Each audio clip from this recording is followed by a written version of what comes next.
Halo Sobat Zoom, kalian lagi nulis buku? Atau ada niatan mau nulis buku? Nah, kali ini aku bakal kasih tahu ke kalian 10 font yang cocok untuk menulis buku.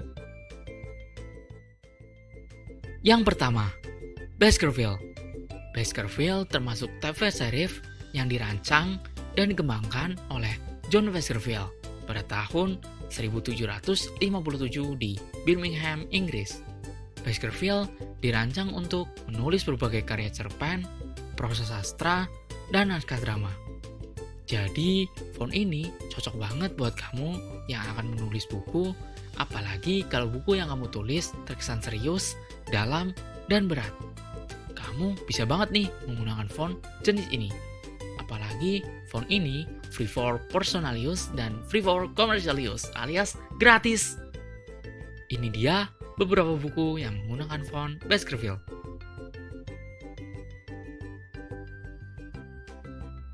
Yang kedua, Sabon. Jika kamu mau membuat karya fiksi novel atau cerpen di bukumu, mungkin kamu bisa menggunakan font yang satu ini. Sabon adalah jenis huruf serif gaya lama yang dirancang oleh tipografer dan desainer kelahiran Jerman Jan Sisol. Font ini cocok banget kalau tulisanmu menceritakan kisah asmara, cinta, romantika, dan setipenya. Ini dia beberapa buku yang menggunakan font Sabon. Yang ketiga, Keslen, termasuk serif typeface. Kalau kamu sedang membuat buku tentang kajian filsafat, kebudayaan, sastra, dan setipenya yang membutuhkan wawasan yang luas, kebijaksanaan, dan pikiran yang terbuka, kamu bisa memakai font yang satu ini. Karena font yang ini cenderung memberi kesan yang luas dan lapang. Keslen adalah nama yang diberikan untuk font yang dirancang oleh William Keslen di London, Inggris. Ini dia beberapa buku yang menggunakan font Keslen.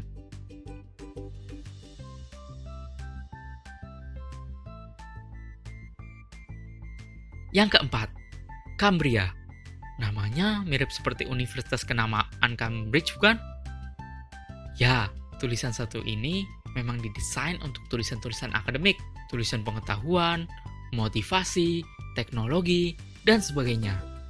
Apalagi jika kamu sedang menulis buku pengetahuan, akan sangat cocok menggunakan font ini.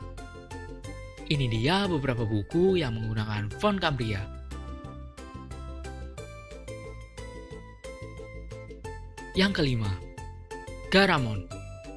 Garamond adalah typeface serif dengan gaya old style yang dibuat oleh Claude Garamond. Rupa huruf ini berkembang pada abad pertengahan, terutama setelah ditemukannya nenek moyang mesin ketik oleh Johannes Gutenberg. Kamu sedang menulis kisah-kisah misteri, aksi, thriller, dan hal-hal menakutkan. Mungkin kamu bisa menggunakan font Garamond, karena font ini terkesan lebih tipis, meruncing, dan terlihat tajam. Ini dia beberapa buku yang menggunakan font Garamond.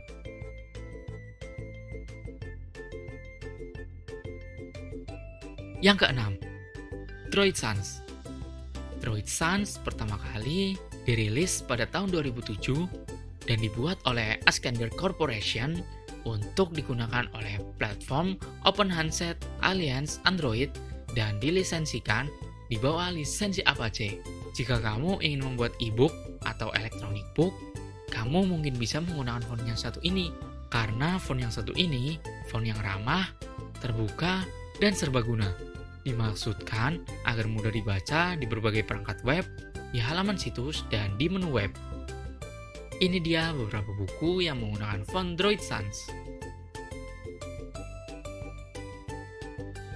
Yang ketujuh, Times New Roman. Siapa sih yang gak kenal dengan font sejuta umat ini?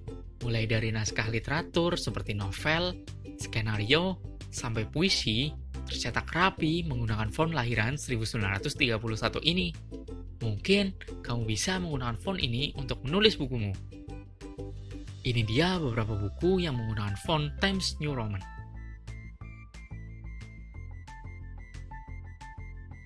Yang kedelapan, Palatino. Jenis font Palatino diciptakan oleh Hermann Zapf pada tahun 1948. Sumber inspirasi dari font ini adalah tulisan-tulisan pada zaman Renaissance.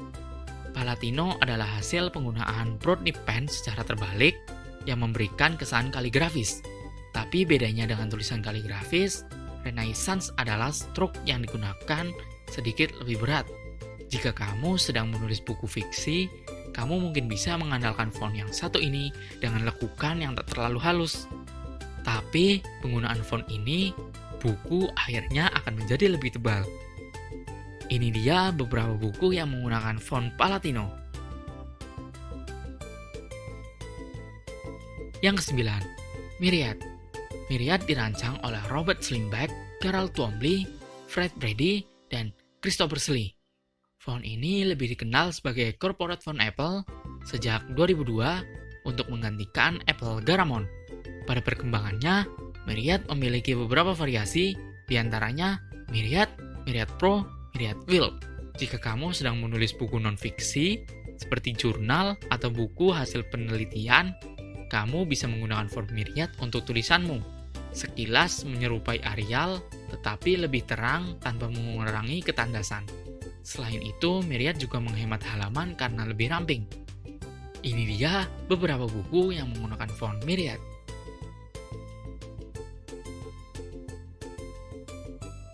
Yang terakhir, Antiqui adalah jenis huruf yang digunakan untuk gaya meniru tulisan tangan atau kaligrafi umum. Huruf-huruf dirancang untuk mengalir dan terhubung bersama secara terus-menerus. Jenis font ini berusaha membawa para pembaca pada penghayatan yang mendalam. Bahkan tema percintaan pun sering menggunakan font jenis ini sebagai tanda perjuangan cinta si tokoh. Jika kamu sedang menulis cerita cinta, mungkin font ini akan cocok sekali dengan ceritamu. Ini dia beberapa buku yang menggunakan font Antiqui. Itu dia 10 font yang cocok untuk menulis buku. Akhirnya, kalianlah yang akan memilih. Bagi saya, buku yang bagus adalah buku yang tulisannya rapi dan jelas untuk dibaca. Sekian dari saya, terima kasih.